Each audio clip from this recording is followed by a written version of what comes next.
In Drew's office, after Nina reveals Carly spent the night with Kate, Michael defends his mother, saying Nina doesn't know what his mom was doing, and Curtis is sure she wouldn't cheat on Drew. Drew says they broke up, so it wouldn't be cheating. Michael states this is none of Nina's business. Nina thinks it is odd that Carly would hook up with a federal agent 2 seconds after dumping Drew. Michaels leaves, and Nina says what happened wasn't behind a closed door. The door was wide open, which is when she caught them. Curtis says they are adults, and this is their business. Nina still thinks it must hurt knowing Carly got over Drew so quickly. Curtis scolds Nina. She says she's sorry, but maybe he doesn't know Drew as well as he thinks. She said she loves him and leaves. Curtis tells Drew that was uncalled for on Nina's part, but he didn't know he and Carly broke up and asks what's going on. Drew explains they were doing okay until Jason came back. Drew says he loves Carly, and he always will, but he knows she'll always put Jason first, which is why he needed to end things. Drew feels he did them both a favor, and this is the right thing for them both. He wants a relationship like Curtis and Portia have, reliable and solid. He thanks Curtis for coming in today and will be in touch to talk to him more concerning the wellness business. Curtis still can't believe Nina did that to him and feels she's still hurting over Sonny, so go easy on her. Drew explains that he and Nina have reached a new understanding. Alexis meets Gregory for a meal at the Metro Court. She says she misses him and the invader hasn't been the same without him. He misses her and the work, but it was his time to step away. She also lets him know that she's sorry but she can't be his +1 for his wedding. She explains there is a chance she may be getting her license back. She says her appeal is at the same time as the wedding, but he's happy for her. She admits she wants this so much, and it's giving her anxiety. He asks if she believes she can still be a good lawyer, and Alexis does. She still has a passion for it and finds getting justice satisfying. He hopes he gets the chance to see her back in action. She takes his hand and hopes he does too, but most of these appeals are denied.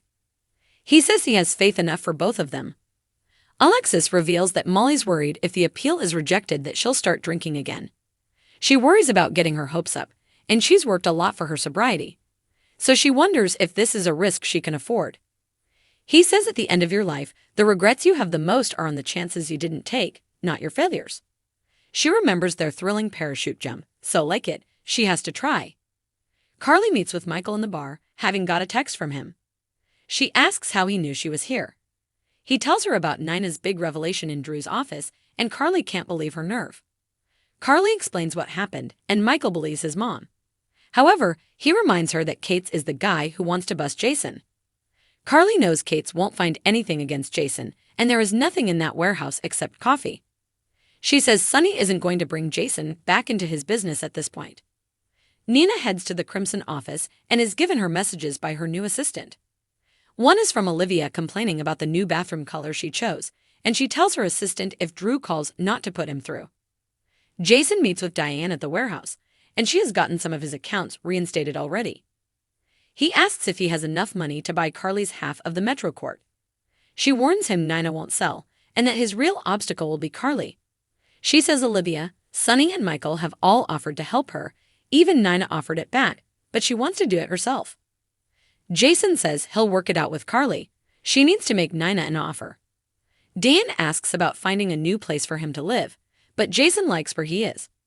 She inquires if he signed the papers her assistant dropped off, but he didn't get them. Suddenly, Carly arrives with the papers Diane's assistant dropped off with her the night before. Diane tells him to start signing, and she'll pick them up soon. Diane takes off, and Carly asks if he's okay.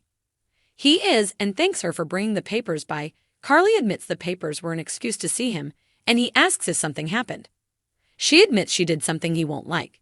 She fills him in on what happened with Kate, and she doesn't think this was a mugging but a message from Sonny. She explains that when she told Sonny about Kate's pumping her for information, he was furious. She says Sonny hates him because of the history they have with Karen. Sonny also feels Kate's abandoned stone. Jason says assaulting an FBI agent is a federal crime. Carly says Sonny knows it but just doesn't care. Carly goes on to say Nina caught her in Kate's room, so it's only a matter of time before she tells them.